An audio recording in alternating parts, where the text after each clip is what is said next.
afternoon.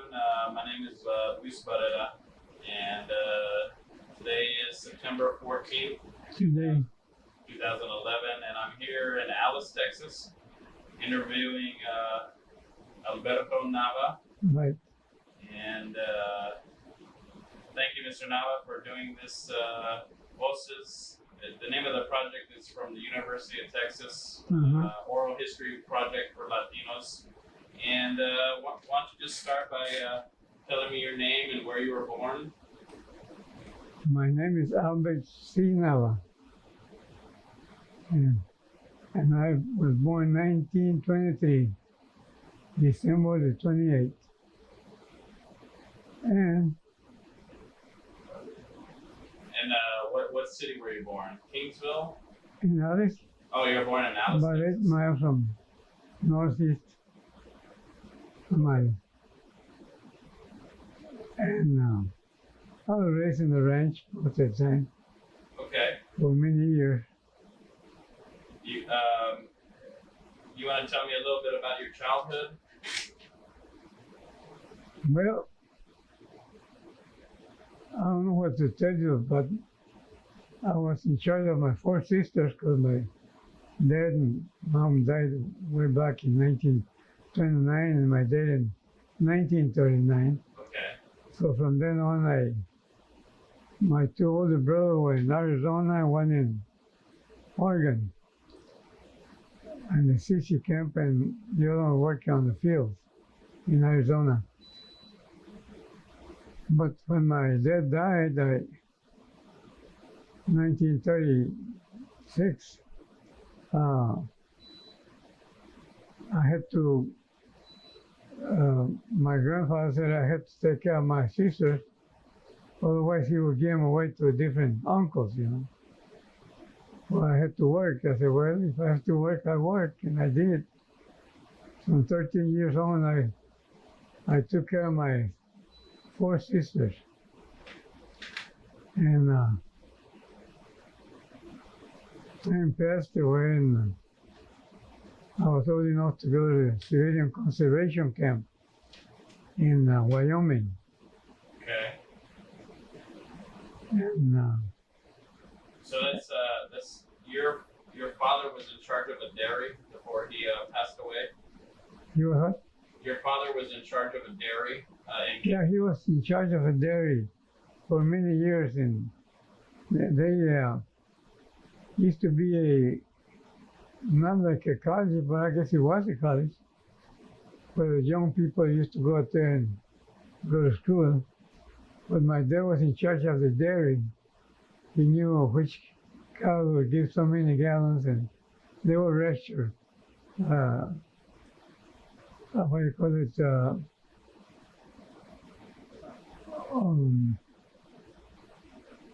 The name of the cow, not Hershey's, but Jerseys. The Jersey cow. Jersey cows, yeah. And I guess they distribute that milk to different cities, you know. You'd come and pick up the milk, and my dad was in charge of the dairy, and we finally moved to Alice in 1936 when my dad got killed by the train. So from then on, I lived across my grandmother, and my older sister, 2 years older than I was, she used to do the cooking and watching and all that for us, and I used to work in the different ranches, ran it out like cutting wood and getting the fire started for the rangers and for the guys that came from cowboys from way up north, you know. W.R. Peterson was the owner of that huge ranch close to Heronville. And I used to get up at 4 in the morning to start the fire on that big iron stove, put the coffee on down to cook, and then boil the water to wash the plates and cups that they were going to use that morning. They're already clean, but I had to run them with the water, boiling water, you know, so it'd be clean enough. And I set all the cups and the tables for the cowboys that were going to work on that shift, And that's when I used to do most of the coffee making and wood cutting and keeping the stove going all the time. When he was making biscuits, my uncle was a chef, so he used to make biscuits and little meat patty with sausage and different kinds of meals, But most of it, he was a chef for all three meals. And I got to know some of the guys from Oregon and West Texas, and some from out of state like Colorado and Wyoming and New Mexico. There used to be about 22, 26 cowboys. I used to get up in the morning about 4 o'clock, be ready by 5 to go and eat breakfast and all that stuff, Do you remember the name of the ranch? W.R. Peterson Ranch. Oh, the Pearson Ranch? I believe so, yeah. Yeah. Now, do you remember what are some of the favorite foods you used to eat growing up with your grandparents? Well, sometimes I had ham and eggs. At lunch, I used to have some regular cooking with spices and all that, like meat and rice or meat and, what do you call it, fideo? Bernabille, what do you call that? That's fideo in English. Oh, vermicelli. Right. Something like, yeah. And macaroni and different kinds of food, and beans, regular cooked bean with not hot,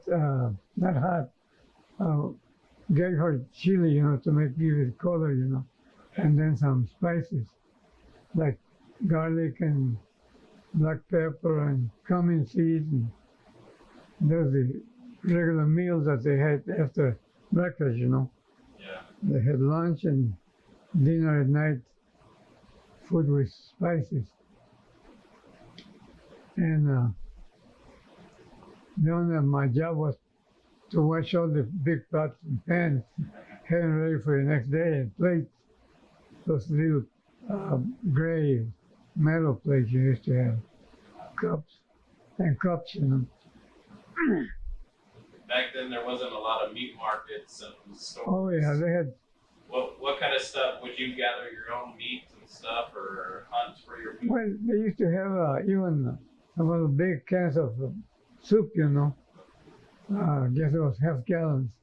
They put 3, 4, something like that, and boil them, and sometimes at noon in the afternoon when they go to bed, they had some soup, But my uncle used to make a lot of different desserts, like pies and biscuits and muffins and all that stuff, So I had the job of watching them all the time, and at the same time cleaning the tables and throwing the trash and all that stuff. So, did you go to school when you were young? I never had a chance to go to school. Most of my life, after I was 13 years old, was working the ranches, different ranches. I used to work here for about 7 years, common shears, about 7 or 8 miles on Old Kingsley Road. Right there. About 7 miles was a highway, a road going to, I can't remember that. There's a big ranch over there that Mr. Richardson ranch. And my boss used to be common shears, and my brother was the foreman of the ranch, And I used to clean the canvas. I used to milk the cows, Had to be real clean, boiled and everything. The same thing, the creamer, that's to separate the water from the milk and the cream, you know. Okay. I used to take it to the road about 4 or 5 o'clock, 6 o'clock in the morning. You had to be on the road and the truck would come and pick it up and bring it to the dairy factory here in Islands. Used to be over there by West Main and what the name of the little street? I can't remember. Well, tell me about the story. Was it when your mother passed away and your family told you to go get your brothers? Well, that was before that. That the last time they worked there, they had told him that, well, he had a little problem with one of the foremen, and so they let him go. So he moved to Alice. That was 1936, you know, and we moved across the street from my grandmother, and she helped my sister raise us, you know, my younger sisters. And I used to work in the different farms, you know, for a sack of flour for a week, you know. That's how much I got. I had to get up at 4 o'clock and rewash everything that I had boiled at night and do the same thing in the morning and set up the coffee and all the cups in the tables, about 5 tables or 6 tables with 6 around each chair, you know, where I put the coffee in place, you know. But that was, my job was to keep everything clean and like they're the only eat breakfast, lunch, and dinner, you know. And the other ranches I used to just get up and wash the pots and pans that had to be clean for putting the milk in it. Yeah. Like over here at Common Cheers, I used to keep everything clean and including the creamer where they separate the cream from the milk, you know. Yeah. And that was it. And Now you told me a story about when I believe it was your mother passed away. Your father told you to go get your brothers and sisters at the school. well, I had to walk all the way down to Ricardo when my mom died, and my aunt, my mama's sister said, "You go and tell the kids in school that you have to come home because your mama died," and they just walk back, you know. But we didn't walk back because the teacher let somebody else in charge, and she rode on the little two-wheel wagon, you know, little stagecoach chiquito, and she brought us back to the place where we were staying, and she went in the house and met some of the family, and then she left. But I did go all the way down by myself. I was just 6-year-old, and I never did grow too much. So imagine, I was just a little kid, you know. I just went through the railroad tracks all the way down to Ricardo from there. And after walking 7 miles by yourself at 6 years old, how did the teacher find you? Well, you know, I had to walk barefooted. I used to walk barefooted all the time until I guess I went to King Island, you know. And but when I got over there, I had stickers in my feet, a little bleeding on there, but I know just all I did was just rub my feet on the stickers and just kept on going. And I guess that's why she decided to bring me back because my feet had a lot of stickers on. And you couldn't walk on the side of the road. They were very narrow then. Trucks or cars that came by, they just seemed like they were too close to the side. So you had to get out of the road all the time. So that's the reason I got stickers in my feet. And so you were 17 when you decided to try to go work for the CC camp. Can you tell us? When my daddy died, I was 13 years old. Okay. When I was 16, a friend of mine was in charge, well, his boy was in charge of sending kids to civilian conservation, different kinds. Like my brother, started going to Kennedy, Texas, the first 50 camp that they started there. And then from there, they sent them to Oregon. That was my brother, that the second one, not the first one, he was in Arizona then. At that time, when my daddy died, my other brother was in Oregon in the CC camp. So I had to take care of my other 4 sisters. And but I had to work, like I said, different places. And so I could, then when I had the chance to go to the CC camp, this friend of mine told me, well, you're 16 there, but I can put you 1 more year. And if you weight that you have to wait, I have to weigh at least 100 pounds. So I didn't weigh 100 pounds, so I had to, that 5-cent seed, they used to call it, it was a 5-cent seed.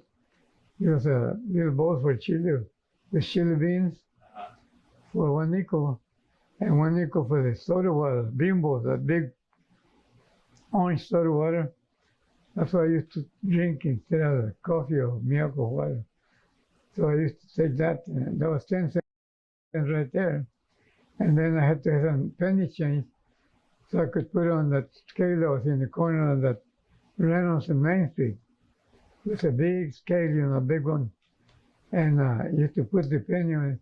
I started weighing 96 pounds, 97 pounds. And then I had to go eat another chili bean with some crackers. Then I went back and weighed that. I gave that big orange drink with make by at least a pound or over. So I kept down until I went to 101.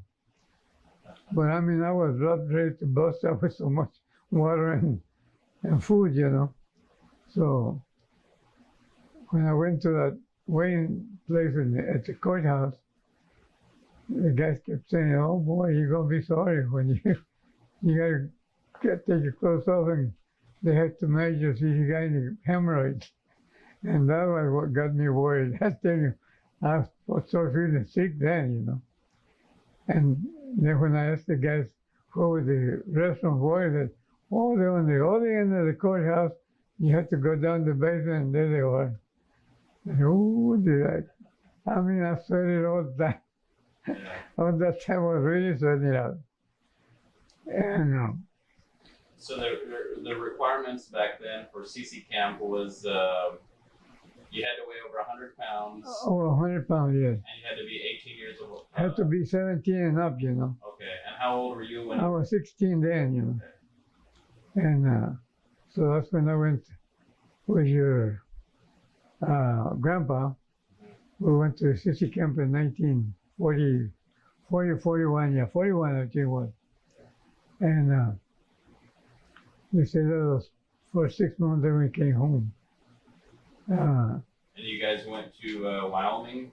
What? What was the first place you went to go work with the CC? Oh, after I got out from CC camp, I went and worked with a bricklayer here at the stadium. He was putting that glass tile inside those rooms, where the restroom were, And after making that mud, they showed me how to mix it in mud. It was about a 4x8 thing with sides, but foot high. And I used to mix all that sand and cement with water and until it got all mixed up, and that's what I used to put on those little boards they had for laying the brick, get that little trowel and put it on top of the brick, and they lay one by one all the way across, put the level on it. So then we moved to Fremont on that stadium, not stadium, it's that gym. And we laid that we laid all the brick around it. There was about 6 or 8 bricklayers at that time. So they started from the bottom up all the way down to the roof, and then they started putting the roof on. But I worked there until they finished it. So it must have been at least 6 months to close to a year or something like that. I can't remember that. But then we came back to Alice, and I got a job with another company. That was, what's the name of that company? It's still there. Anyway, that was just working in different places,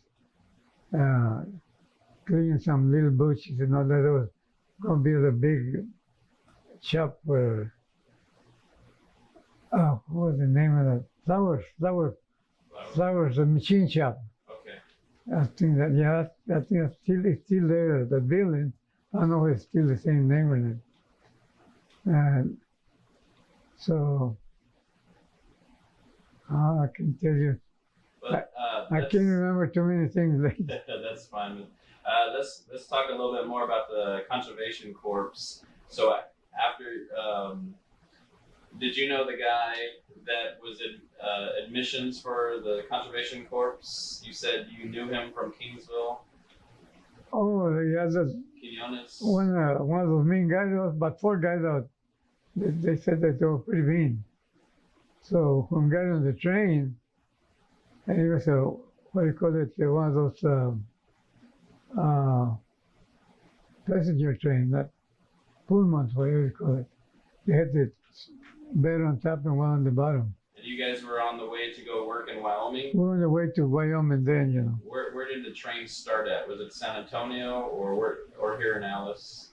They brought the train from San Antonio here. Okay. We went to San Antonio and all the way down to Powell, Wyoming.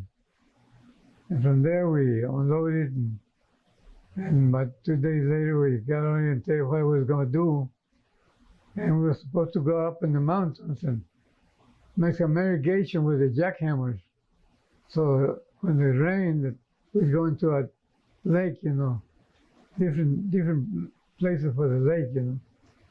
And that's what we used to do when I first started there. But I only worked one day because they put me on the jackhammer, and that jackhammer was almost as tall as I was and twice as heavy. So I didn't qualify for that. So the next 2-3 days I work in the kitchen, on the hall, mess hall they call it, where the foreman used to eat. So I had to show them how to serve it with the plates and the cups and the thing for the orange juice or grapefruit juice, whatever it was. I was going to drink, and the coffee, these cups of coffee, you know, made out of those great tin, you know, filter they call it in Spanish. Anyway, so I started there, and everybody from then on they thought I was the best chef service that they had, you know. And I got along very well with all the foremen. And they started giving me a job cleaning the rooms. The head of the barracks, there was a little room that a foreman used to sleep there to tell the guys to turn the lights out and be quiet or quit talking or whatever. And so I got a quarter for every day I cleaned the room, you know. And so I used to send that my check and the money extra to my sisters in Alice, you know. My grandmother and grandfather were taking care of them, you know. So they had it pretty good because $30 was enough, but I used to send the whole $30 and just kept for quarters. I got $3 or $4 sometimes, you know. So anyway, I made my living, and I sent most of the money that I got from the CC camp to my sisters. And I wasn't there not even a month when my older sister died. So that they got together with the foreman and talked to me. All along wanted to talk to me, you know, and give me the, what do you call it, condolence and And they said, if you need anything, just tell me, we'll get it for you, whatever. I said, well, I want to go home. I said, well, that's what we thought you was going to ask the first thing, you know. I said, but what are you going to do when you get to Alice? I said, I don't know. He said, well, you see, now if you stay here, your sister will still be getting the money that you're supposed to send home, plus your own money that's supposed to be saving. You didn't want that to come out of your, no. It was my $7 that I wanted to keep for me when I got out, you know. It was $15 that I got, and that gave me $7 and get $8 for it. With the $30 they sent home, you know. So anyway, what I used to get, I used to send home, and the ones that I used to make when they paid me clean the rooms, I would keep some in my pockets and to buy soap and different things, you know. And once in a while, we used to go down to Wyoming, just about half a mile from there, you know. We used to walk over there or catch a ride or whatever to Paul, Wyoming. And that was it, you know. You want to tell me about the train ride where you first met my grandfather and how that happened? And when we first walked from the courthouse here in Alice to the train, they walked to the train and got over there, and there were people from Brownville and Harlingen and Waslapco and Edinburgh and McAllen and Mission and Harlingen and what's the name of that? all over South Texas. Raymondville. Okay, Raymondville. They're all over the valley, including Ricardo and Raymondville and all that stuff. There are people from everywhere.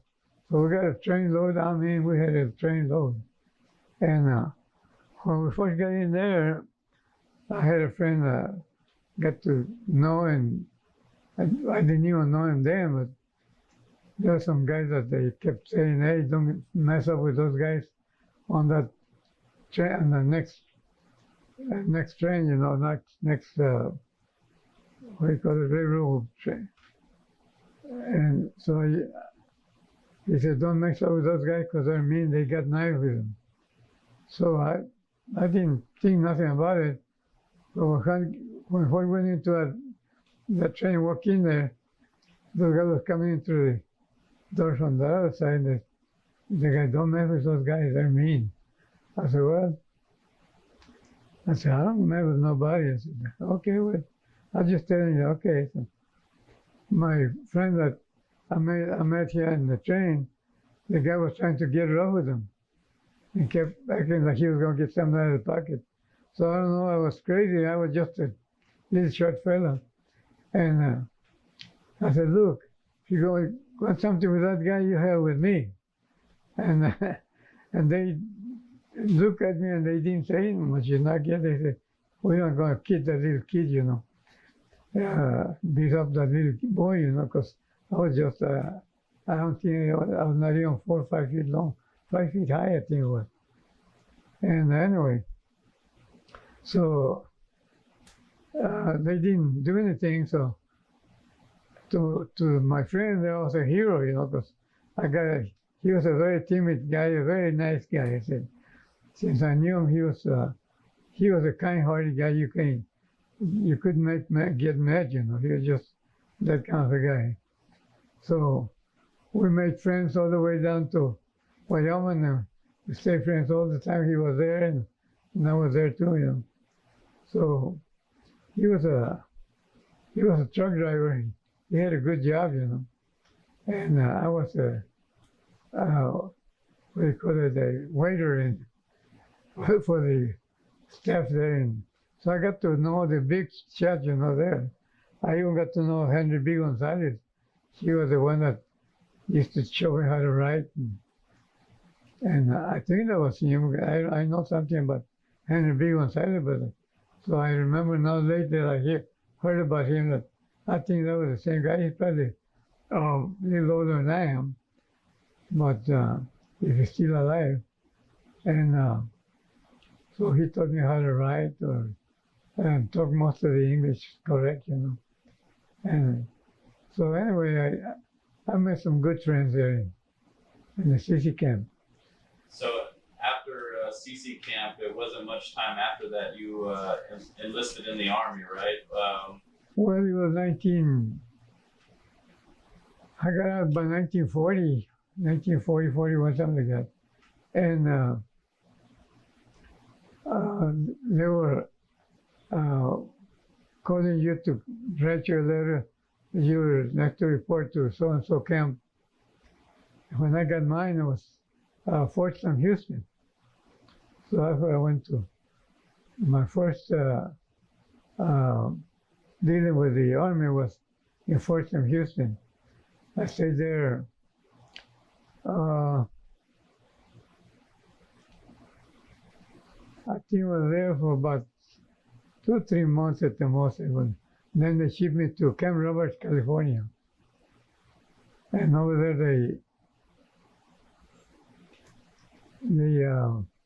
they sent me to the first training that seemed to be like it was all clear land, sand, deserts and all that stuff. And from there, they changed about 2 weeks later or 3 weeks later, they changed me to a different kind of deal, you know, like jungle, all that stuff, like a jungle place. And they started shooting from the hip, you know. They were yipping. Okay, so I can't remember exactly how much time I spent in San Antonio, but I do remember they sent me to Camp Roberts, California. And there, first thing they did was assign us to the training that we were going to get. So at that time, the training that was supposed to be taken was this 81 and 60 millimeter motors, you know. You put some fins or take them out, which depends on how long your target was. And then you just put your motor and pow, you just used to blow your ears off, you know. And we started with the 60s, and then we started with the bigger 81 millimeter motor, and just measuring how far and how short so many yards were, you know. And so we started training on like a desert place, and just little humps of sand and all that stuff. And then but I'm pretty sure, but not so sure that it was about 2 or 3 weeks before that they started on the other different kind of terrain, like a jungle. And that's when we started, instead of using the guns for target, you know, we use the guns from the waist.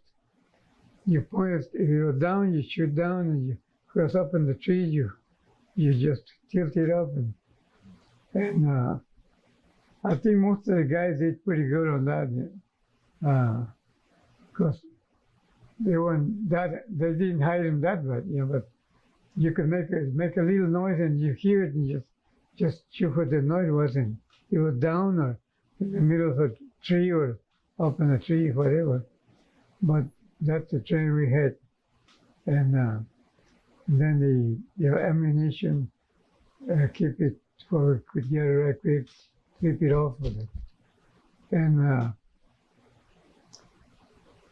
different ways to get your bayonet right quick and take it out and put it in your gun and keep on going, you know. But the training wasn't that long. I think it was only 12 weeks that we got training at that time. And everybody, by the end of 12, 13 weeks, you were going overseas, you know.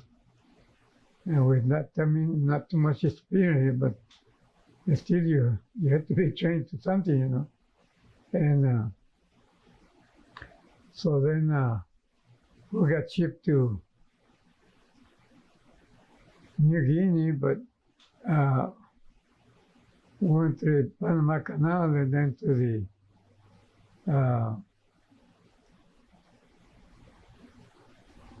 Pacific. Then we went to the Atlantic for a while, and then we cut back into the Pacific and ended up in Australia. We got to Australia, all the bands were playing all around us, you know. And we marched to I think it was just another kind of a truck, you know. We got in the truck and went down to where that camp was supposed to be. The rest of the training for there. And if that was, I think we stayed there for at least a week or so, getting different kinds of things to do while you were in the front line, and checking for booby traps and showing us some pictures how they were made, you know. And so you had to be very careful, because some of those places you couldn't go through the trail because they were booby traps most of the time. So we had to make our own what you call it, trails, and cut big bamboos and different kinds of vines and all that stuff, you know. We had to make our own trail, because the Japanese were pretty smart. They had to booby trap all over the places. So we went to the front lines all the time, most of the time, and came back and spent a day or two, get a good hot meal, and go back to the front lines again. And then we were going out on patrols, and all those kinds of things, you know. So, let's see. Sometimes my mind don't work that good. So when you left San Francisco, you went through the Panama Canal, then you went through the Atlantic and went to Western. Well, I think we went and cut a little bit towards the Atlantic, and then went back again to we were going to Australia. We didn't know then we were going to Australia, you know, but rumors started going around, and we had night when we had the night guard, you know. Some of the guys said, well, you know, I think we're going to the Pacific. And sure enough, we went to the Pacific like we thought about, you know. But we didn't know where, but first thing we went down was New Guinea. Okay. Mm-hmm. So you landed in New Guinea, Yeah. and you guys were there to support the Australians, right, in capturing some of the camps in New Guinea that the Japanese controlled? Well, yeah, we had to go on patrols, and they had a lot of places where they had been, and sometimes went through the village of natives from there. And one of the time I remember that everybody felt pretty bad about it, that they had kids on stakes on the entrance to the village. And like they had been there, but I guess they ran the people out of there. But they killed all the little kids that were coming up. And anyway, it's something real, what do you call it? You wouldn't think people that are civilized that would do something like that with kids on the wood, you know, where they take them up from the little behind that arriba, and you know, something move you and make you think about home, you know. Yeah. You didn't want them to come over to to our side to do things to our people, you know. So you got courage enough to start thinking, I hope they let me shoot them down sooner. You couldn't, if they give up, you couldn't shoot them. But you had the urge to do it, you know. After seeing that, They didn't care about people, you know. They were just the enemy. We were just the enemy. They didn't care what they do. If you were wounded, they just shoot you like anybody else. So, what was the march like that you guys took from when you landed in New Guinea and on your way to the Japanese camps? What was that march like? well, it was just like a march, a single line, and I happened to be one of these scouts. Back, I remember just that's the only guy, but they had several other guys that went through the same thing, you know. This friend of mine was a real good friend, and he was always praying and all that stuff. And he got one of those motors fell right on him, and I was looking up at the same time, and there's something to make you look at your head, make your hair stand up, you know. I hate to think about that. I mean, but I mean, I did see him blow up, but it was one of our motors that was short, and another came further back and behind him, you know. So I'm sure somebody else there was hurt or something, but it was something I even hate to remember. But we went on different patrols. Sometimes we went all the way to the foot of a mountain or to a village up in the mountains, and sometimes we went down to where they had pillboxes on the edge of the mountain. We got clearance, and they started shooting with the machine guns on top. And we had some flamethrower, we had some bazookas to blow us caves up, you know. And we came pretty close one time to get into a bayonet fight, you know. We was going down a ravine, it was very narrow, and we had to go around another corner. And then Captain Johnson or John, I can't remember. He said, wait a minute, let's go up this ravine up. Then we go down. And we went up, when we started going up, they had lined up ready with the bayonets, and we started shooting down. I mean, as the Japanese, they started running towards around that bend, you know. I guess they would catch up or whatever. We were already on top, and we kept firing down. We got a good beat of them, you know. And but that's the way we had to do it, you know. Go out on patrols and destroy or find out where the stronghold were, you know. And so going on patrol was dangerous. I mean, no matter which way you look at it, it's a dangerous job.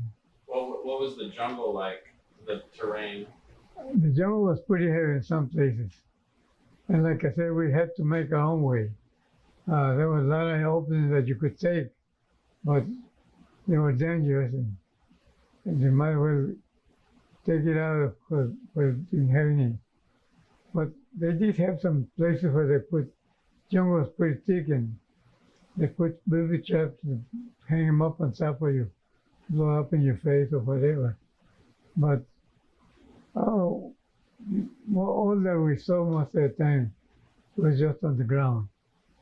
But some different kind of troops that went on patrol, there was a whole big company. They sent us 9 or 12 at a time with a guide. They went out putting things in the front. And like you say, there I was a first scout, and then I was second scout after mata got Baca got killed. He was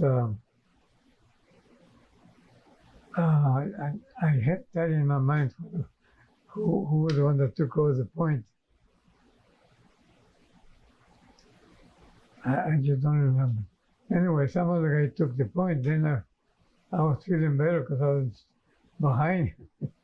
But being in the front, you always get any little thing, you stop right quick and before you heard that thing, that noise, you know. So you had to be careful, you know, because you run into your coat, squat, you know, into like where you can get out, you know. But first time I really got malaria real bad, I had gotten it little light, not that heavy. I mean, where you shake all over and you had a big high fever. But the time that I really got it, when we went to that mountain where the Marines were, they dropped us over there. There's a Taipi mountain, and we got all shot up from behind because I guess they were waiting for us. Because when we got too far inside the jungle, we started getting I don't know whether it was artillery fire or mortar fire, but it started falling pretty close to where we were. And then we started moving toward the front, you know, because we had two fronts going at the time. We had to have a line behind us and a line in front. And then when it came, second reinforcement came, they mixed up with us and some of the other guys from behind. There must have been 2 or 3 squads behind us from a company, some kind of company. I think it was the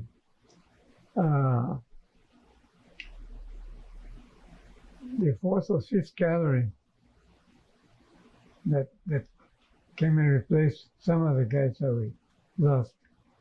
And but when we were getting a lot of fire from behind us, that's when about 3 of those guys, now about 5 guys, they were really sick with malaria, and they came and gave us Atabrine, they call it Atabrine pills, you know.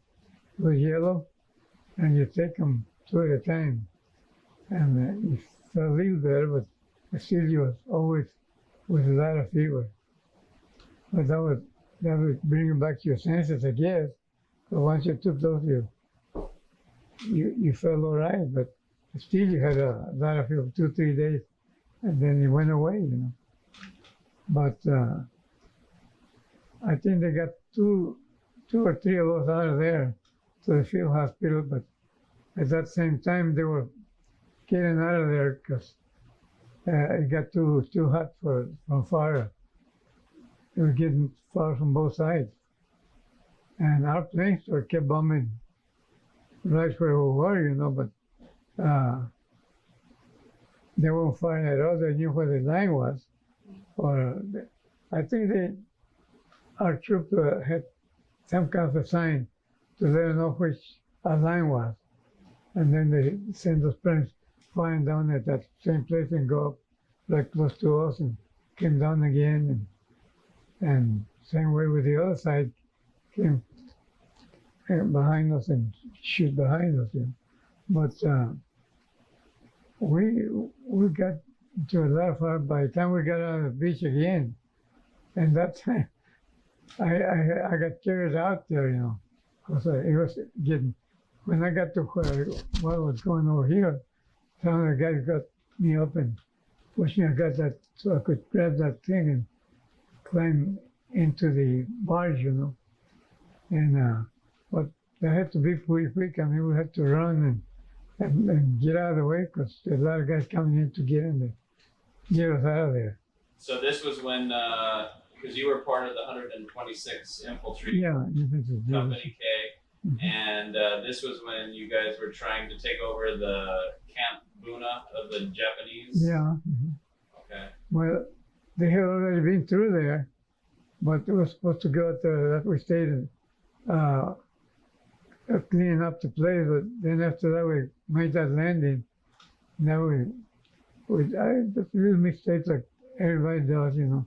They thought we were going to run them down, but they started firing those things at us, and you couldn't take too many of them because every time you got 2 or 3 guys at a time, when if they came pretty close, they strapped us all over. So they decided to pull us out of there, and they did, but we got quite a few losses on the way out. So, Your company took a lot of casualties. yeah, there was quite a bit. When I was with the 32nd Division, the Red Arrow, we took a big loss too. That's when the MacArthur took over the cavalry, 1st Cavalry or 5th Cavalry, it was 1st Cavalry Division, and they put us on that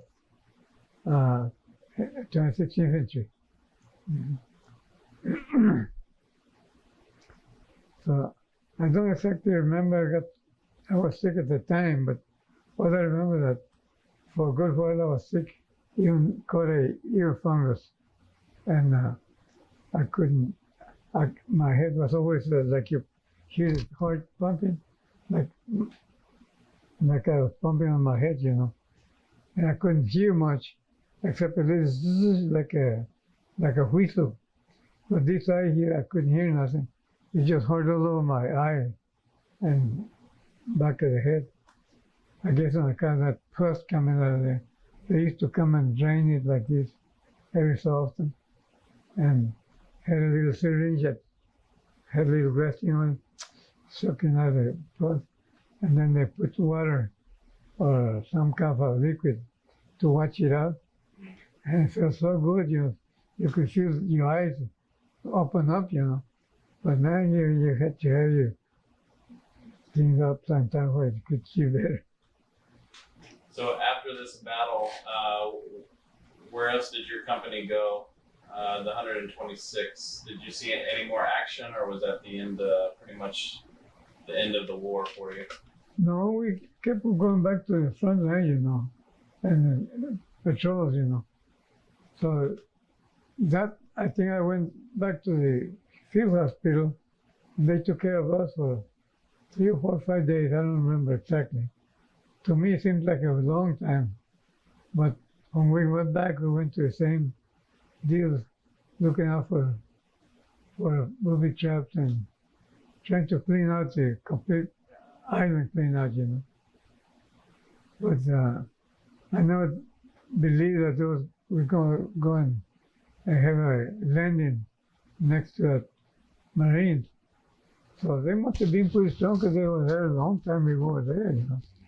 They had holes all the way to the top of the mountain because it pillboxes, and they had concrete all around them, and you just look down and even dropped a grenade and explode every 8 seconds. They blow up, you know. If you're coming up the mountain, they blew your heads up, you know. I guess they ran into some skirmishes with the Japanese. We never did really get rid of them, because if we went up to that mountain where the headhunter was, if you go from there and down, you get a lot of rifles. I don't know whether it was the natives there or the Japanese that were fighting them, because a captain that the head of the knew better, said, we better cut across here and go down this way. But next day we went closer, but in a different direction to where we had been before, you know, and drew fire, and we had some of our kids get killed, and we killed some of them too. But sometimes we look up in the mountain, and the sun was shining real, and it was raining, so you could see the bayonets flickering, you know, they're coming down or going up the mountain, you know, and we saw them, and we signaled the guys that there were some guys going up, and they say, keep on going, keep on going. So sometimes we got to where they've just been through there because you could see it by the month, you know, little puddles of water and that had just left there. You know. So you had to keep your eyes open for booby traps there because they knew we were right behind them, you know. So sometimes we had to divide ourselves a little bit, not too far where we couldn't see each other, but we team up a little bit in case we get an ambush or something. So it was a lot of things that I can't remember, but things that were important that you had to keep in your mind that there was danger anywhere you went out there, and you would have to be in your toes all the time. And sometimes you take a 10-minute break someplace, and instead of thinking about what we're going to do from here, start thinking about home and girlfriend and all that stuff. But I mean, things that you wanted to think about, you know, instead of thinking about all the time being where you're going to get shot up or whatever, you know. But you made something good so you could keep going easier. But you thought about, well, if we don't win this war, they'll probably end up in California and all the rest of the United States, you know. So you have to fight, you know. Either fight or die, you know. You have two choices. Yeah. And we had a guy always cussing, you know. He's so and so and so. You gotta get out there and do the heck out of them, you know. And you know, don't think they're not gonna be sorry for you. They want to kill you. So you don't want them to kill you. You want to kill them. And kept, you know, always there. And then I said, yeah, but who wants to be killed? And he don't want to kill some innocent guy like you are. And he had good arguments all the time. You know. I said, if you meet some guy there, he don't want to shoot you, you might want to shoot him because he's going to decide to shoot you later.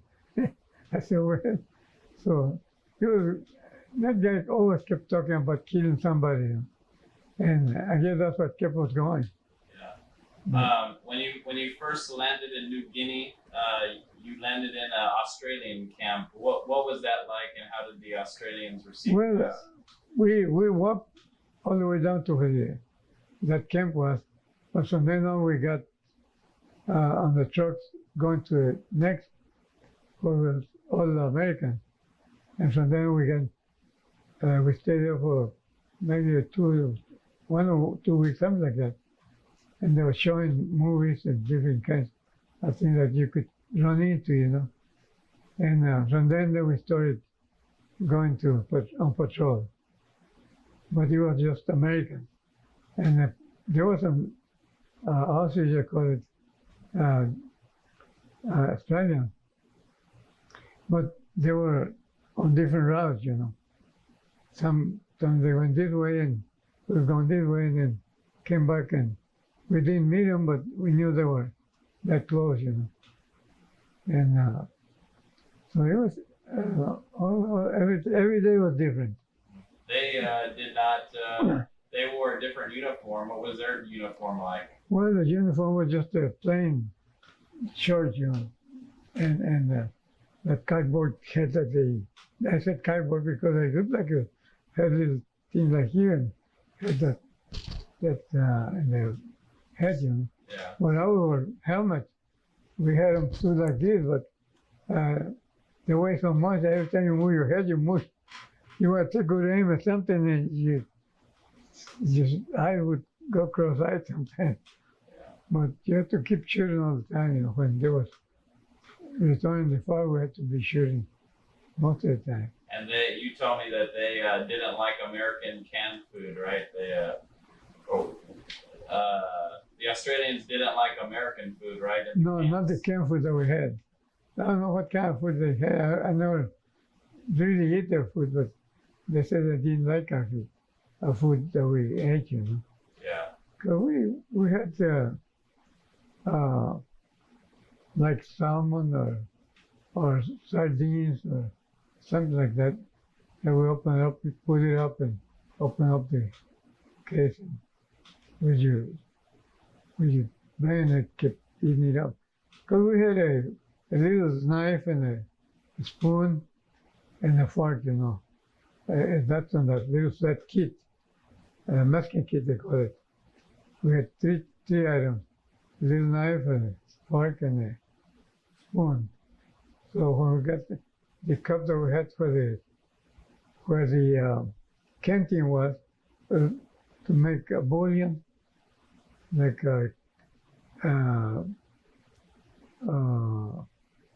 soup. Yeah. And we had some little crackers, you know, that we opened up and we ate. But we had all kinds of. We didn't have any dessert, but we did have cans to eat, you know. And when you left the Australian camp, they went to the left. They went to go attack another Japanese. I think they were fighting another front. Yes. Okay. And then how was your? You guys marched for about a month before you got to the front lines. So what was your march like? You would march about. Well, we made it like a little. You dig a hole first thing, then you put your hammock on it. Put your ammunition where you could get it right quick, and your rifle hanging right here on your hammock. If you had any trees to hang it, we could hang it. And now we just tie it to anything we could make just like a bed, and put your bone roll on the side there, and use it as a pillow. But you couldn't hardly sleep. You might get some little shut eye, but you get up. Also, I'm afraid that you're gonna be shut up, you know. But So you did that. You did that every night before the sun went down, Okay. you start thinking about a place. And I said, we camp here tonight. And we no light, no smoking, right? No cigarettes, no, just sit down and cover up yourself. You have a place to hang up your hammock. You have to dig a hole to lay down, even with the ground, you know, because you never know what time you start shooting. You be on your. I used to make mine a little further down because I wanted to turn around and look to the sideways. But most of the guys made their own little narrow place to like we were up at this time we were close to the ship. The ships are going to take off away, you know, to different places. And you could hear the Japanese coming. That was a Japanese airplane. I said, oh, hey, get in you hose and get your rifle ready. Shoot at him. Don't if you see him, just shoot him. You might get the target on the right spot, you know. And we did that, you know. But they drop gasoline bombs and explode. Sometimes explode close to a guy that had a hammer ready. Because we were pretty well separated. And we couldn't talk to each other. We could see each other. But when they dropped those incendiary bombs, you know, they fall and explode. Then they could see everything going down here, you know. So we had to stay on the foxholes. And if you had a chance to shoot, you had to move and shoot up at the ship. I never saw one of them shoot an airplane down. I mean, you hear the fire, you know, and the bullets where they went shooting at the planes. Either go too high or too low or not long enough, you know. But you could hear those ships from everywhere. It was just like a dark place where the boat docked that time. I think we were getting ready to go and make a landing somewhere. Because we did go into a boat that time, and I think when we landed that time was before we went to a typing.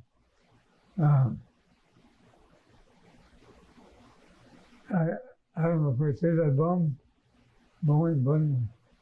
We might have landed one time over there, and that's when they went down to towards the end of that island. What was the weather like? Huh?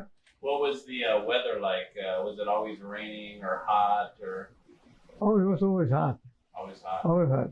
And sometimes it was hot and the sun shining as bright as can be. You could see steam going up, going up the mountain, like steam going up. And it was always too hot. So sometimes you got thirsty, you have to put your canteen, take a little dip and put it back in that little cup that you had. We had that little cup to warm up the bouillon that we got in a little paper bag, and the water, something that take it out from that canteen and put about so much water and mix it up good. Just a real good tasting soup, better than the food that we got in the can. So anyway, it was just something that you wouldn't like, Yeah. but you had to eat something. Yeah. You gonna take a break? Get some water. Yeah. Okay. Bowling. Oh, bowling. Okay. Bowling, that's it. So what happened with bowling? Well, like I said, we were gonna have to get into a bayonet fight, but the captain said, "Let's go this way." When instead of going to the ring, we up and so we got up over there. The javelin starts firing up, but we had them down there. So I even threw grenades. Say 1, 2, 3, 6, 7, 8. I let the pin out, and by the time I got almost halfway, so I started driving so I didn't want to drop them all. I had about 8 of them, and I got them up and get the pin out. And 1, 2, 3, 4, 5, 6, 7, 8, and let it go, and bang. So we got some of them like that, at least injured. But when we started getting off the hill over that mountain, little mountain,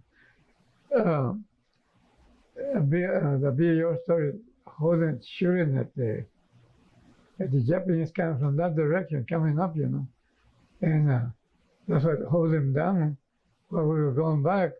And then when I don't know who called him, Bodie, let's get back here, whatever. And he came back, but as he was coming back here, got shot in the back. And so he dropped the gun and took off. And then the captain said, "Nava, go get that gun." I said, "Yeah, but I got the ammunition." "Just drop the ammunition, go get that gun right now."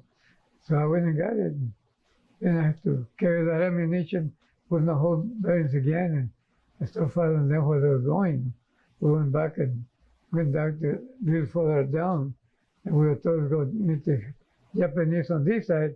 We now didn't hear any chat that were up on the other side. So I don't know what happened then. But I know that we went back to the where we had started, that night camp. And what happened to bowling? Bonnie, I guess took him up on I guess I called it in because there was one of those jeeps that come in to pick you up. They carried him somewhere down to field hospital there, and I guess they shipped him back to wherever our main garrison was. Did you ever see him again, or? I never did get to see him again. No, never got to see him again. Okay. Well, you want to talk? Oh, what were you going to say? Huh? What were you going to say? Or no? What was life like after you came back from World War II? After you got the honorable discharge paperwork. Well, when we got back on the boat,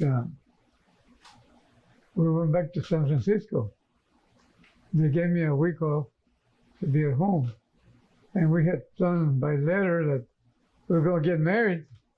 Well, I never could mention it to her because my parents didn't want my grandmother, they wanted to get married because if you go back and you get killed, the money your sister's going to get, they're going to get it. Your wife's going to get it. And that was one of the reasons That's how they put it to me, you know. How you, we can't feed your sister, we get too old, this and that. I said, well, okay, I didn't get married. So she waited for me. And then the next time that's when I went back to England. Oh, He had told me that he was coming before he left for Virginia. He was coming to get married, so I didn't start school oh, because it was September and he was coming in November, I believe, October, November.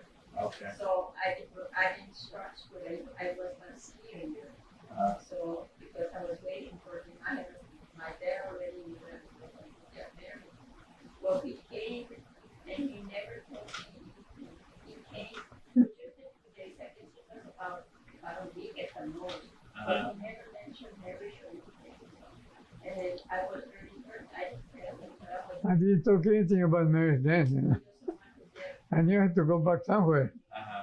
So, yeah, that. The thing is, his father, stepfather, his step-grandfather, had told him that if he married before he went over, that if anything happened with him, I would get whatever it was because his sister never, and that hurt him. So he, Yeah. he loved his sisters. Of course, I know he loved me too. Yeah. But he always had that responsibility to take care of the first. Of the family. Even now, they're Adults. the two that are left and the one that was before she died. They all feel like I'm trying to think. or something like that. Yeah. When I got back from England, no, we got married. Or we already married. When I went back, oh no, we weren't married then. No, we didn't get married. Okay, so you came. When he got back, he wrote me a letter. We were supposed to go Sent me and drop the free prisoners in San Francisco. I was here in Bastrop and McCluskey Hospital, and then they came to send me to this what do you call it, rehab. To get clear of head, you know. And then they decided to send us they told me, we're going to send you guys to San Francisco to drop these prisoners and then you come back. They were Japanese prisoners or German? No, it was German prisoners. They were going to send them back to Germany. That was later. That was after we were married. So when we went to San Francisco, every big city would pick up a whole bunch of guys on the train. We had a long train by the time we got over there. And by the time we got everybody out and put somewhere, we were still on the boat. And then we got out and we walked from there.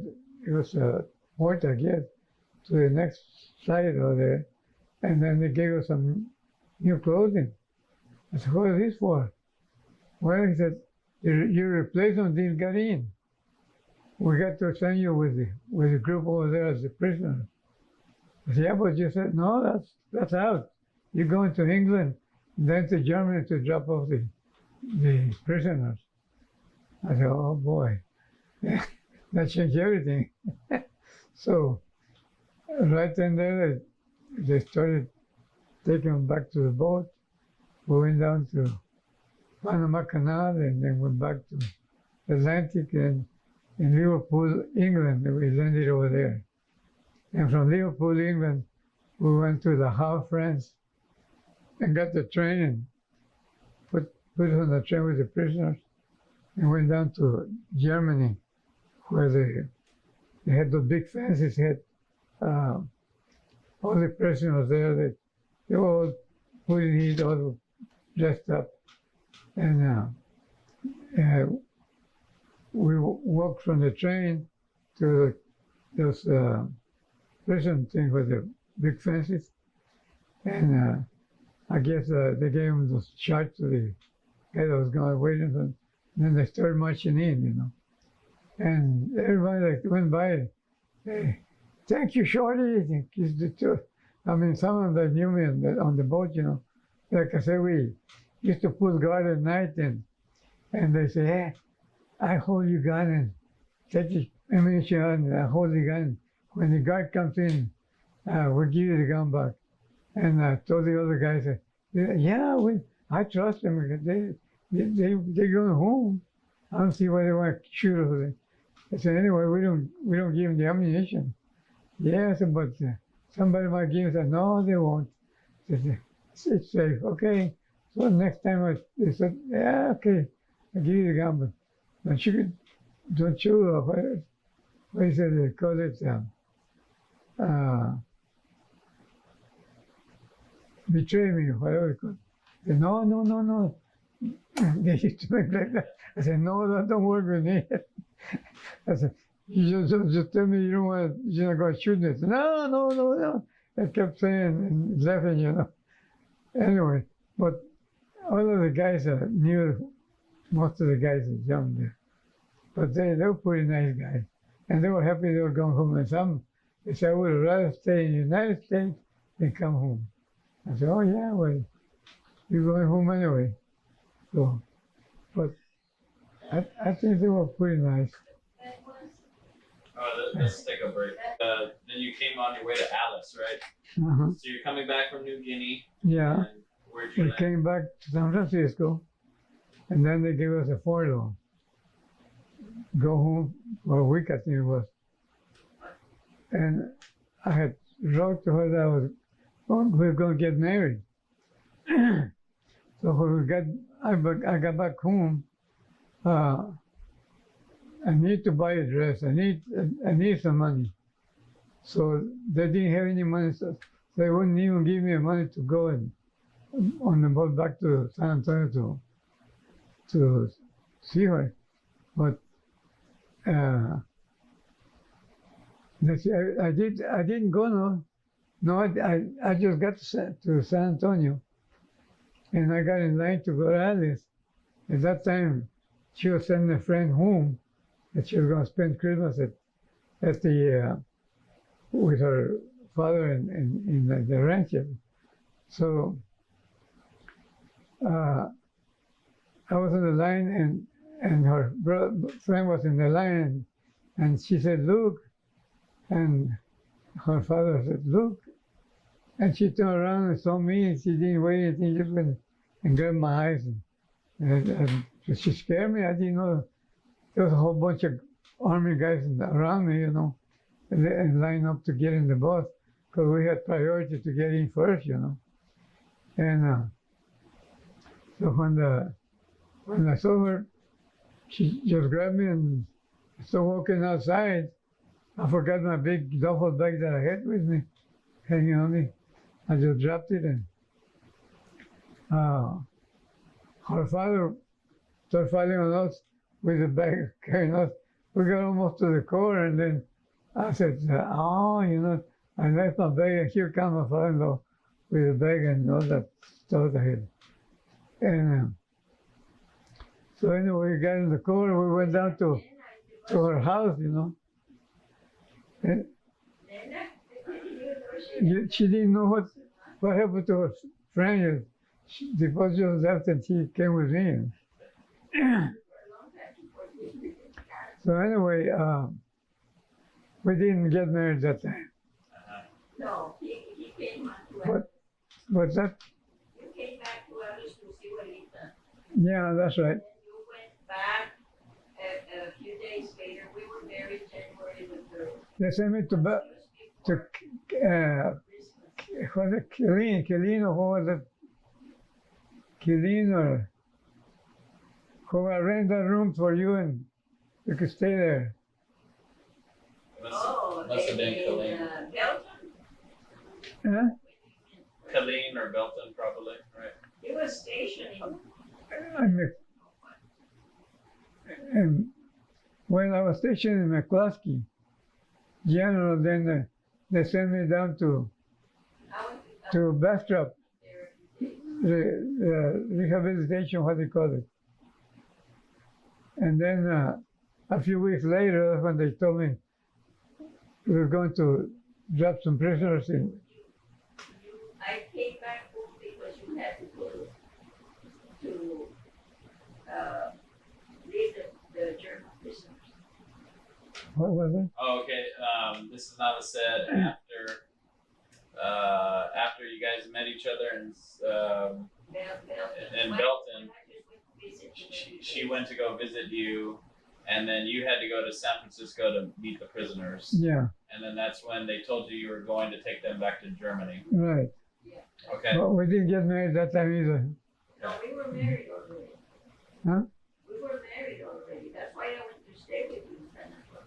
We were married, and then you got this, but not really stationed. He was in the hospital, Okay.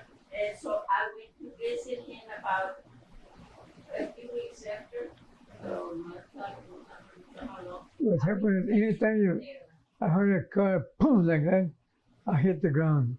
And it was silly, but it was just the training that we had, that we had to be on our toes. And she came, find a tree, look for a hole on low ground, and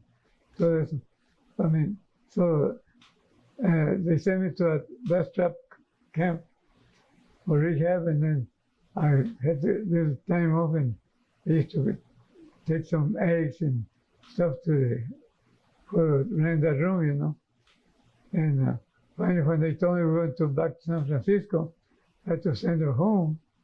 So I had to go with whoever there was to San Francisco, and then went down to the Panama Canal, and went to the Pacific, and then the Atlantic, and we hit Liverpool. Then we went from there to La Havre, France. That's where we got in the train, took all the prisoners to Berlin, where they had all those big fences with different women and men on the other side. So we got back in the boat, came back to Liverpool, and then from there we came back to New York. Let's see. Yeah. When we left the prisoners, we came back to New York, right? Huh? Oh, he Yes. came back with some flashy clothes. That's when I got discharged from Little Rock, Arkansas. Okay. So you came into New York and then went to. Yeah, the younger sister made it on the boat going into San Francisco. They were saying, drinking Coke and rum and Coca-Cola, go down for 2 more, and all this. That's what that same song when we got married.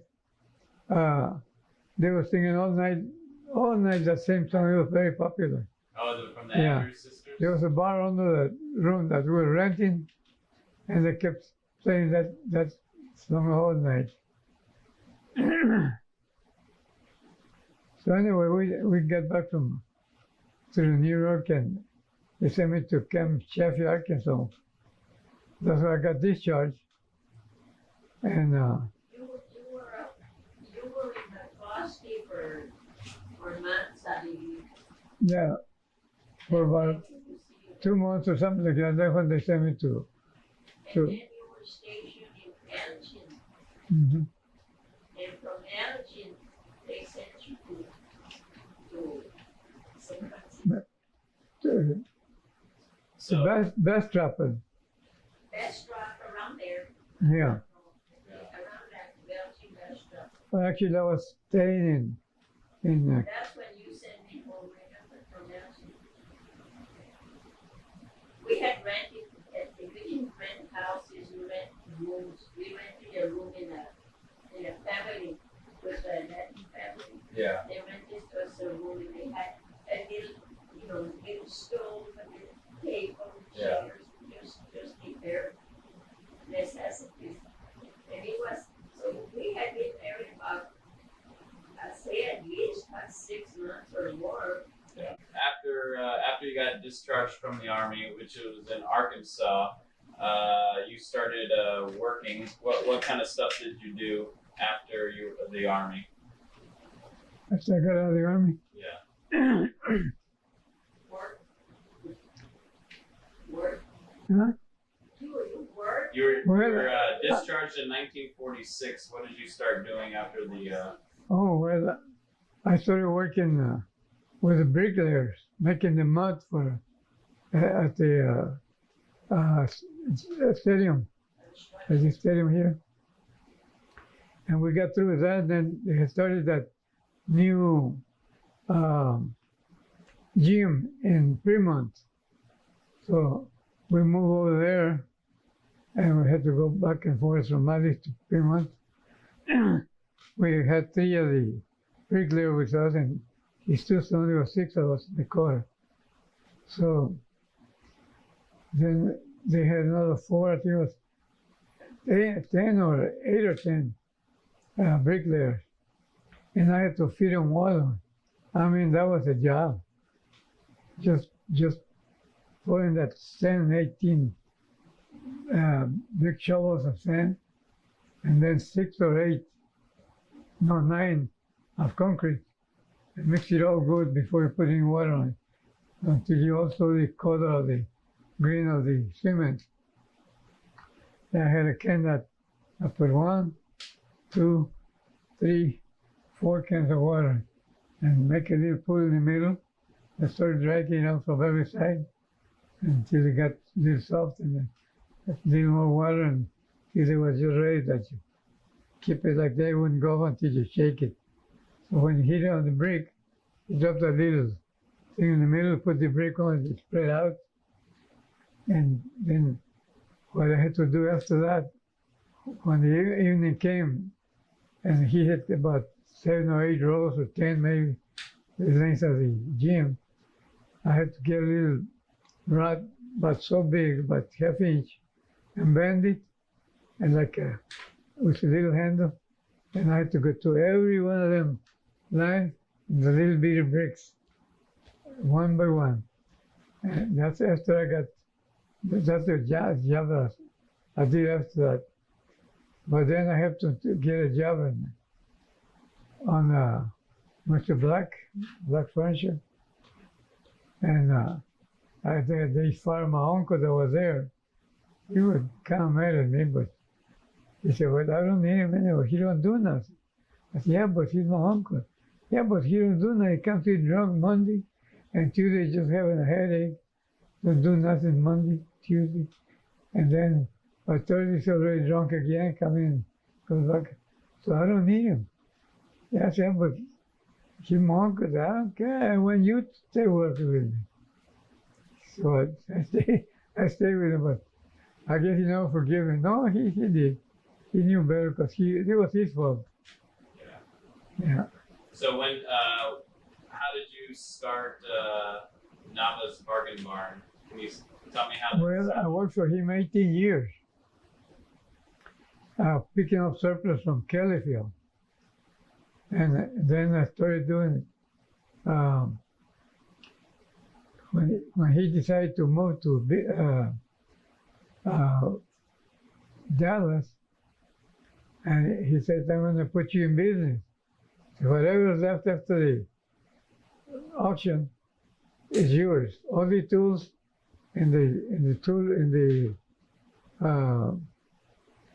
where the guy works on the washing machines, all the tools and the hammers and clamps and everything, they're yours. Everything in the shop is yours, including the compressor.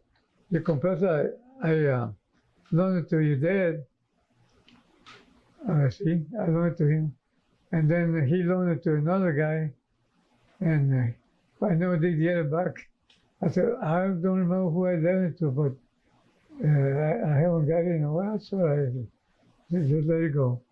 So I took a little pickup. I had a thing to lift up, and I parked it over there. I never did know what happened to it. I never did go back for it. It's probably still there, or maybe it's gone already. It's lifted, you know.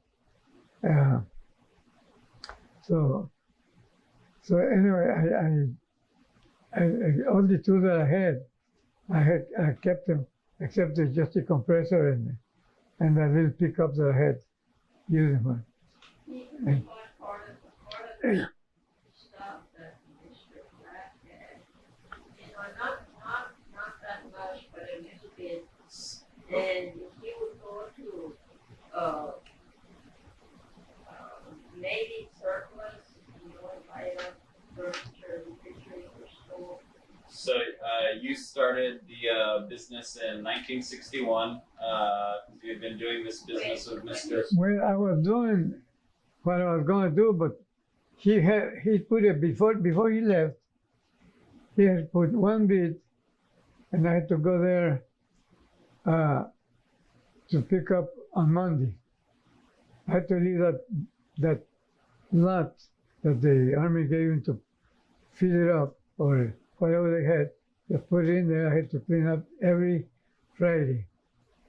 So at the same time, I started going there, and for almost 18 years. So I knew quite a bit about the surplus.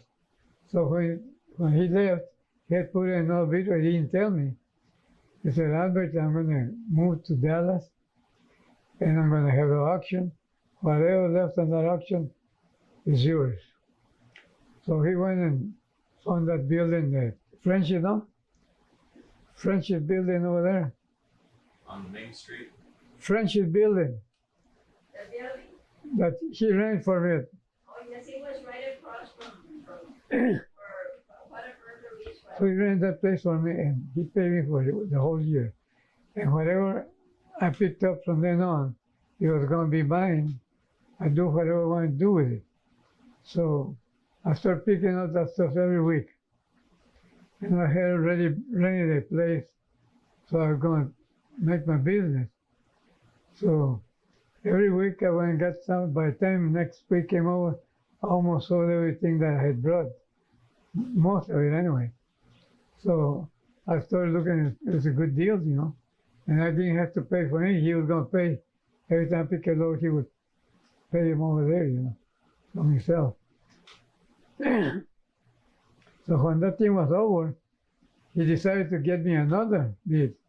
So I kept going with that other bid, and that time I got when he left the business, I stayed with the pickup, all the tools, and everything that's in the shop, And so I moved it over there to my place. And so during that time I was getting the next bid on, he kept paying that merchandise. When that thing went over, I went and put a bid on myself. And did the same thing, started picking up things and selling them, put some bids in Corpus Christi naval base. And I started building business. And so out of the same business, I sent all my 7 kids through college. I didn't make much money, but they went through college. And, Yeah. but that's right. So how many children did you have, Mr. Nava? What? How many children did you have? 7? 7 children. I was the last one to go to college in San Antonio. But that alone was at $800 I had to pay every month for him over there. Advanced electronics, computers and electronics. Okay. That's what he took, and he graduated from. And Gilbert, Carlos, Albert Jr., and the other ones went to college, but they didn't. When you first opened up the business, Nava's Bargain Barn started in 1961, right? Yeah. Did you have any trouble getting a loan from the bank or anything? The bank was always good to me. I knew the guys through my boss, They used to send me with the money and deposit it over there. And so the big shots over there that my boss knew, they all, anytime I had money, I said, I need $1,000 for such a day. Well, you got it right now, it's just coming that way. They never did say no or how you going to pay it. But I guess they noticed I was doing real good on my business. So I didn't have a bit of trouble getting money from the bank. But as soon as I got the money, I would go pay it ahead of time. Usually say, well, do I take 6 months or a year? No, I just pay when I get the money. That's all right. So I was paid ahead of time. So I built myself a good credit. Yeah. Yeah. Did you encounter, after coming back from the war, did you encounter any racism towards you because you were Latino? No. The only place I did at some places where I stopped to drink coffee or then go around the back. And that's it.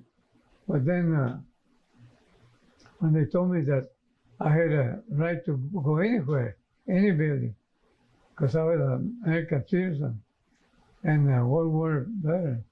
So when we were staying in, what was the name of Kilgore? No, Kilgore, no. When you were going, Huh? what are you talking about? When we were in that room that had that water coming from the roof for drinking water, baking, Oh, yes. that the kid threw that cat in there and died on it. And we didn't know he had thrown a cat in there. Drinking water, getting water from there. We applied, but they didn't. So anyway, SBA, an SBA, Small Business Association. small business. Yeah. so anyway, I got a good deal from the government all the time. Okay. And that's when Well, let's see. Do you think the war changed your life any? Your perspective on life or anything? well, I think the world did taught me to be a man and a good father. That's why when I told them I had my kids, I loved them like anything in the world, even more than my wife I did, I guess. But I knew she was always my wife. Right, my chica? I love my children. I love my children. Oh, yeah. But that's one thing.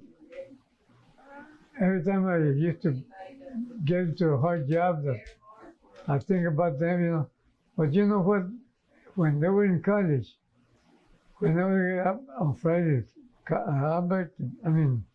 Carlos and Albert and Smiley, one time we had college, I used to rent for each one of them and take them the furniture and food and everything every week, because Smiley wanted to be in the biology, and Albert was more in the business, like running a business, not the PX, but where they had the tools and everything for the army, for the Air Force. And Gilbert was in Woodford Hall in hospital. He used to make some IVs and other stuff, pills and all stuff. So they were in the service, but they went to college for those, whatever they used, Carlos got that, what do you call it? They all went to college, like Albert didn't finish because Looking for oil, what do you call it? he had a very good mind, but he wasn't studying. So he rather went to the service. But when he got back to the service, Albert told him, But when they were in college, I used to get big jobs, carpets and linoleum and tile and all that stuff. And I used to go and work till about 2, 3, or 4 o'clock in the morning with big jobs. And they get out of college on Friday. They ask her, where's Daddy working? In Frio or Falfurrias or Hebronville or San Diego, whatever.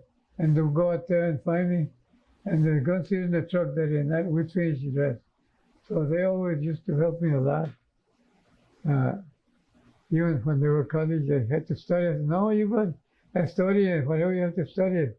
No, we already got my things ready or whatever. So they were very helpful on that I part. remember one time, he was laying a carpet in Giving at the college or Oh, in Biblia, yeah, on the restaurant. when we went to help him. We had a station, right? He went to the station and to go help him lay the carpet. I think it was carpet or I don't know what it was. Anyway, went to help him. Well, that night turned out to be rainy and ugly. He had to be in college, and he wasn't getting back. And then it was about 2 o'clock, 3 o'clock in the morning, and he wasn't back from the field. And I was beside myself, walking back and forth and back and forth.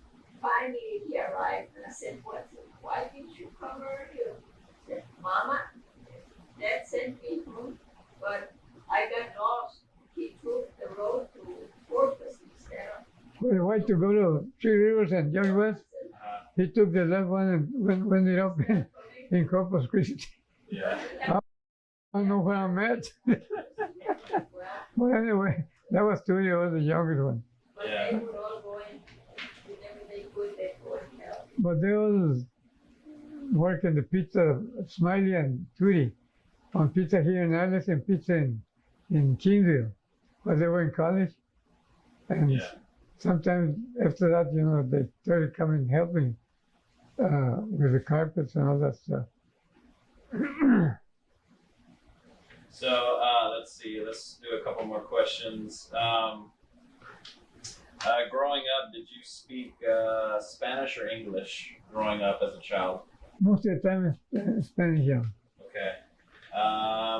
When you did you listen to Spanish language radio or Spanish TV at the time, or now? Spanish radio, Okay. music. And did you, when you were in the army, did you seek out or look for other people that spoke Spanish? And did you speak Spanish in the army? Well, since I was in the CC camp, I learned a little bit of English Okay. and writing too. That's when I said old Henry B. Gonzalez was one of the leaders in the barracks over there. Okay. And did you raise your children to speak English and Spanish? And Well, they most of the time, the only one that didn't really catch on was Bobby. He was always talking in English. And what you say, Daddy? I said, I don't understand what you said, Daddy. Why? You want to learn Spanish too? Yeah, but I don't want to. so, can you name your name for the video your children that you had? And your first child was Carlos. okay, and then Carlos, and then Albert, then Smiley, then Tootie, and then Lizzie. Gilbert, Gilbert. Gilbert. And then Lizzie. Okay, and then she was your youngest. That's 7, huh? Was your daughter? Yeah. Okay. 6 boys and 1 girl. Now, can you tell me? I think you told me this story at another time, but there was a time that you were trying to get medicine, and for your daughter, I think she was sick, and the young boy did. Oh, we were going over there on a trip to look for a friend that got lost, a friend of my wife, and so we were looking for him. And at that time, I went to a bar when it was a restaurant like that, and I went in there. They didn't want service because I was Mexican, so I called Dr. Garcia, and they shut that place up. They shut it up because they had refused to give me a service. Remember that when I went to look for Hilda's friend, brother. what's that? Well, hold on. What happened? Your daughter was sick. Que quería una pila para la calentura, Lizzie. Que iba una vez, nos paramos en un lugar y That I was trying to tell you, we were on our way somewhere, and you stopped at a restaurant, and they put I think it was in Waco or something, right? Or Bastrop maybe. I think it was around Bastrop somewhere. Okay. So you went into a pharmacy to get medicine, and what happened? Yeah, I went to a pharmacy. Uh, Oh, hold on. Let's go ahead and pause. yeah, we did get the aspirin that we needed. You stopped, but you said they wouldn't give you service or something. But when I went for coffee, that restaurant way up in West Texas, that's when they refused to give me coffee. I Okay. said, well, wait, I'm sorry, you don't go serve me. Okay, no, it's okay. You're going to hear from me. Oh, we can hear anytime you want to. But don't bother us. I said, okay. I got out. When I got here to Alice, I called Dr. Garcia, and he told me, I said, well, today is the last day, because when I called over there, they better close it up. And they did. When I talked to him, this time I talked to him, he said, oh, yeah, that same day they put him out of business. No more license for him. So that was it. Yeah. So this you were in Elgin still stationed. Well, they had 3 children, so we rented a room from that lady. She had a room that she could rent, so rented to her. So that time they were walking out, let's go walk with them, with the kids, you know. I always been very fond of kids anyway. And when we got over there, I told the kid, come in there. No, they can't come in here. Why not? Because they could go around the back. I said, no, they're going to go around the back. You're going to serve them here. So I mean, the army just got lost in the war, and I think that they deserve to get anything they want. They're people just like me.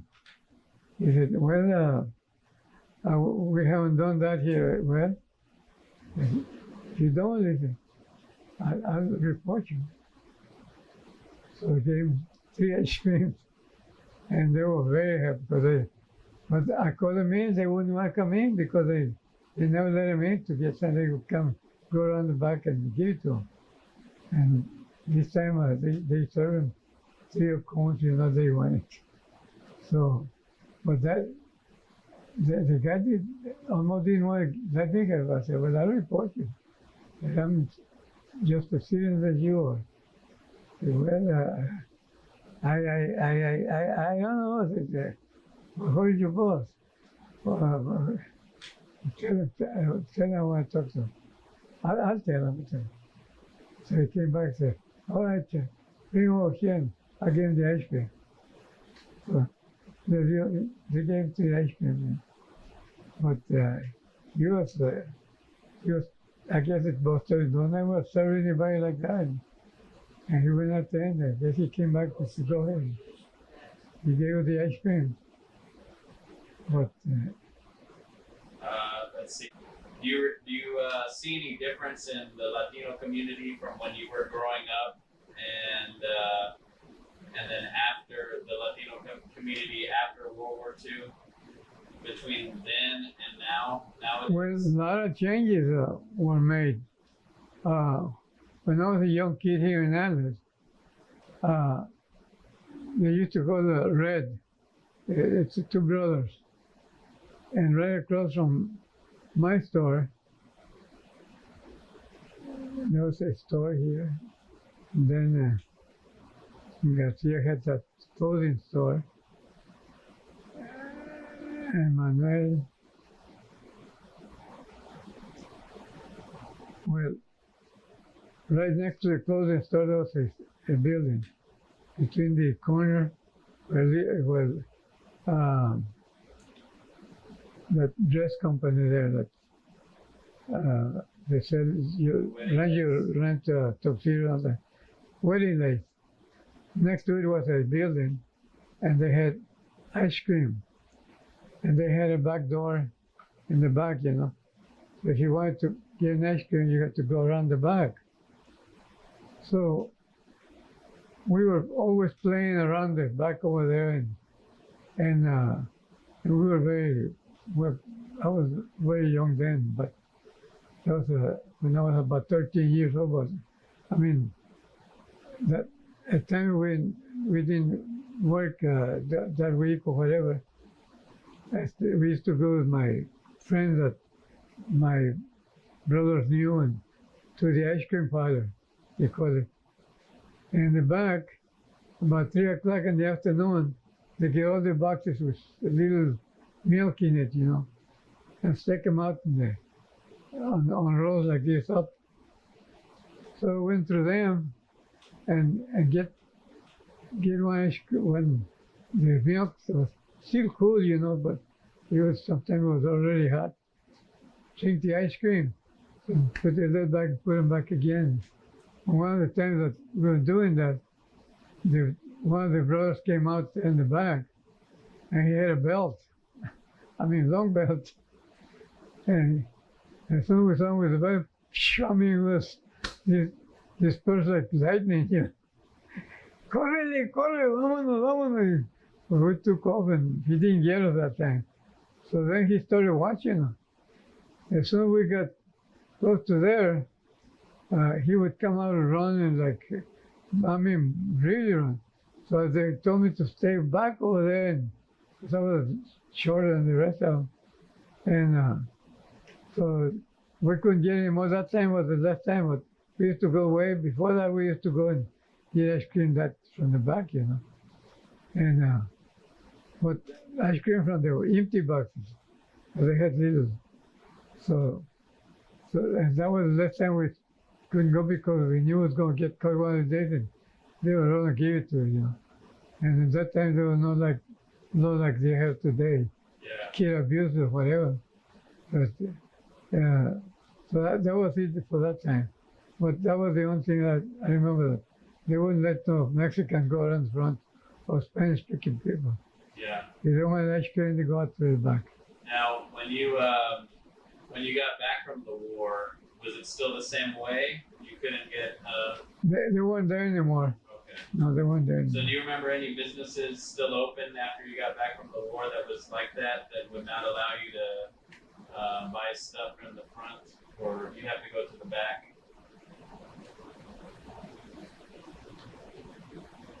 No, except the barber shop.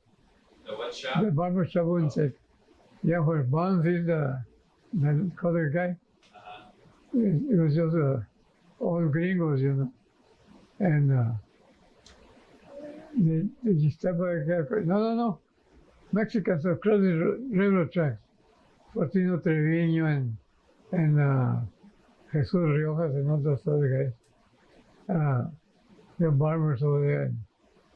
And then Raul, Auxiliary Raul, used to have that, his father used to have a barber shop across next to that Molino de Masa. He used to sell corn dough, to make tortillas, right across from that Alice Furniture, across the street. They wouldn't cut their hair on Mexican, but Raul did get everybody there. But some of the guys in Main Street wouldn't cut their hair, so they always fighting about that. Then I guess it hasn't been too long since the guys took over that. The colored guys took over the barbers there, so anybody can go anytime over there. So not the only place that had, that wouldn't let any Mexicans in there too. But Raul and Fortino Trevino, they all cut their hair too. That's why they used to tell, go across the railroad tracks and you can get a haircut over there. So that's how it. Let's see. So let me ask you. So work ethic. Your generation was very hard workers. What do you see the Well, difference? in my time, that was growing up, even kids 6 and 8 years old were picking cotton on the fields. We had to be with our parents, like my grandfather and grandmother, clearing land like over here in the Y. We used to live in a tent, and I used to go barefoot on winter time looking for little rabbits, you know. And my grandma said, go get a couple of rabbits so you can eat at noon, you know. So I went out there with it. I used to go close to the railroad tracks, get those little round rats, and get me a rabbit. Then I was very young then at that time. My grandmother went to live with grandmother for, well, after grandfather, my daddy died. That's where we used to work and clear them with my grandfather. So I used to get a couple of rabbits, maybe 3 sometimes. And you know the backlash, all meat, you know. Used to be some long steps on that we used to get out, cut it in pieces, and make a big meal with rice or fideo or other stuff, you know. And real good soft meat, you know. So that's the way we used to eat sometimes, working on those hard working things. You know. But most of the kids then, they were working when they were small. Sometimes they didn't go to school, but I mean, and they used to have them working outside. Because the work for clearing land was always in where there was trees and clearing the cactus, big cactus fields and all that, you know. So I remember I used to go hunting for rabbits. My other brother, older than I was, they would go with my grandfather and his son. He had 2 sons, but one was so lazy that you couldn't believe it. Lazy. He was his daddy's baby. And he was the oldest one. But the one that was the baby, he was, he'd get a big tree like that, and by the afternoon he was already down and cut all the limbs out and had them stacked up like for posts used to use mesquite posts for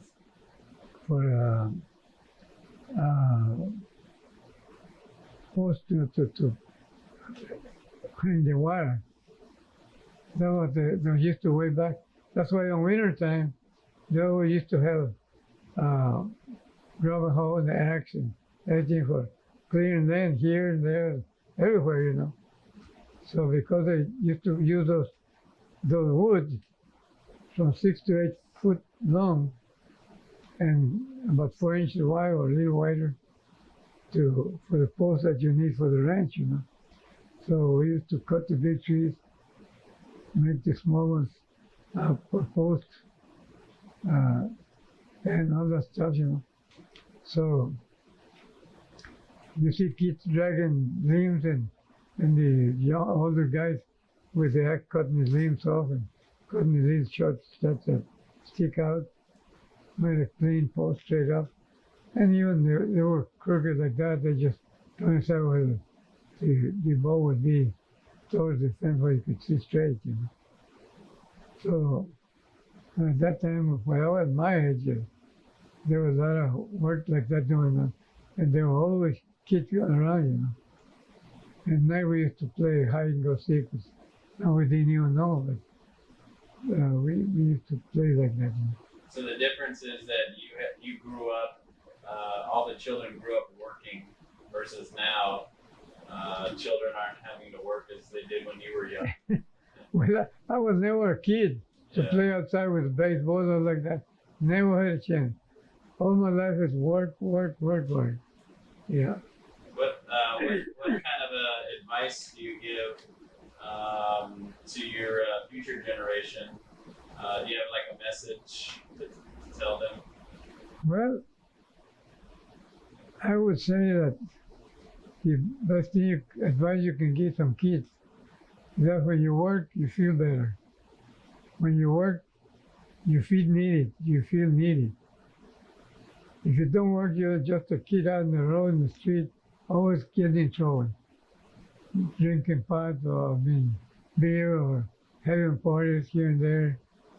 So our kids were raised close to us. If they had friends, we had to know who they were and where they were at the time that they leave home. When they, did you go? Yeah, we went out there and played. Or we brought so-and-so to play with us over here. That's all right. No, I'd rather have them here with you, with the kids, you know, than being out there, we don't know what they're doing. So that was her way of thinking all the time. If the kids are playing here, we'd like to have them here. So she didn't care about taking care of the kids, but they wanted to when she could see them. So that was a good thing about her all the time. If they were playing in the creek, there was a lot of it. She even made anybody playing in the creek can see your daddy with a belt in his hand. And that's true. Says Albert and Carlos went to the creek this time. And when I got there, why you went to tell me that? I said, well, I want you to whip them. I said, look, as soon as I got in, here they come and hug me, Daddy, Daddy. You know. And then I had to take them to the room and said, I'm going to have to spank you. Why? You went out to, yeah, but for a little bit, Daddy. And he was at Jesse and all the kids came and told us they go play in the creek. Yeah, but we were the ones that tell you what to do. You don't hear what somebody else do. So she told Albert and Carlos and Smiley were playing in the creek. I said, well, and he just as soon as I get in, hey, Daddy, and kissing me and that stuff. Yeah, it was hard for me to get the belt off and give him. Sometimes I said, it's like you're crying, but make like you're crying, because I'm going to, and I explain, but they were just papers. You know what That's they a were good doing? story. They would catch me, that I had